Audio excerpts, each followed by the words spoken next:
शिव पुराण शतरुद्र संहिता अध्याय 15वां। गृहपति को शिवजी से वर प्राप्ति। नंदीश्वर बोले, हे महामुने, जब इस प्रकार की बातें बताकर देवऋषि नारद वहां से चले गए तब उनके वचनों से देवी शुचिमती और विश्वानर को बहुत दुख पहुंचा और वे दोनों बड़े जोर जोर से रोने लगे। शोक में रोते हुए वे दोनों मूर्छित हो गए। फिर पहले तो मुनि विश्वानर ने अपने को संभाला, फिर अपनी पत्नी को समझाते हुए बोले, देवी, इस प्रकार रोकर कुछ भी नहीं होगा, इसीलिए तुम इस प्रकार रोना बंद करो। फिर वे दोनों अपने पुत्र गृहपति को ढूंढने लगे। उस समय उनका पुत्र घर से बाहर था। जब वह वापस आया तो अपने माता पिता को इस प्रकार रोता हुआ देखकर उनसे पूछने लगा कि आप इस प्रकार क्यों रो रहे हैं। अपने पुत्र के इस प्रश्न को सुनकर देवी शुचिमती ने गृहपति को अपने गले से लगा लिया और रोते हुए उससे नारद जी द्वारा कही हुई बातें कह दी। यह सुनकर गृहपति तनिक भी विचलित नहीं हुआ और अपने माता पिता को समझाने लगा कि आप इस प्रकार दुखी ना हो। मैं मृत्यु विजयी शिव मंत्र को जप कर मृत्यु से अपनी रक्षा कर लूँगा। अपने पुत्र की साहसपूर्ण बातें सुनकर माता पिता दोनों बहुत प्रसन्न हुए और बोले कि मृत्युंजय भगवान शिव की आराधना करने से अवश्य ही सारे विघ्न दूर हो जाते हैं। अतः तुम उनकी शरण में जाओ, वे तुम्हारा कल्याण करेंगे। अपने माता पिता से आशीर्वाद लेकर बालक गृहपति काशी चला गया। वहां उसने स्नान करने के पश्चात शिवलिंग के दर्शन किए।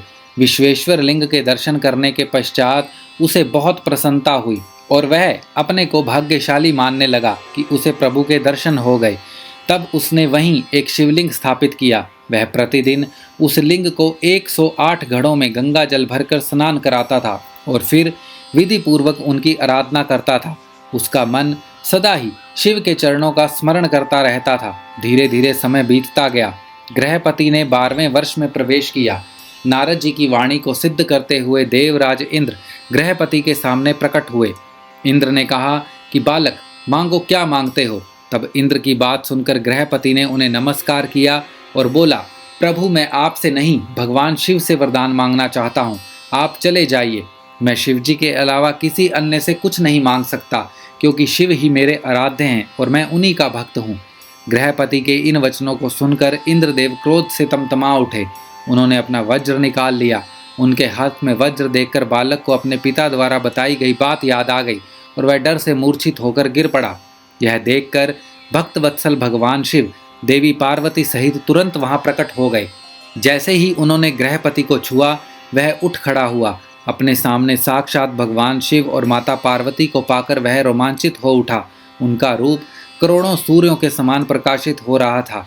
इस अद्भुत रूप को देखकर गृहपति मंत्रमुग्ध हो गया और दोनों हाथ जोड़कर देवादिदेव महादेव जी की स्तुति करने लगा। भक्त वत्सल शिव ने हंसते हुए कहा, हे बालक, मैं तुम्हारी इस उत्तम तपस्या से बहुत प्रसन्न हूँ। मैं तुम्हारी परीक्षा ले रहा था। मैंने ही इंद्र को तुम्हारे पास भेजा था। तुम अपनी परीक्षा में सफल हुए हो। तुम्हें डरने की कोई आवश्यकता नहीं है। तुम्हें कोई नहीं मार सकता। तुम्हारे द्वारा स्थापित किया गया मेरा यह लिंग संसार में अग्निश्वर नाम से विख्यात होगा और इसके तेज के आगे कोई ठहर नहीं पाएगा। यह अग्नि और बिजली से रक्षा करने वाला होगा। इस लिंग की पूजा करने वाले को अकाल मृत्यु का भय नहीं होगा। ऐसा कहकर भगवान शिव ने गृहपति के माता पिता को बुलाया और सब ने मिलकर कल्याणकारी भगवान शिव का पूजन किया। तत्पश्चात शिवजी उसी अग्निश्वर लिंग में समा गए। शतरुद्र संहिता अध्याय 15वां समाप्त।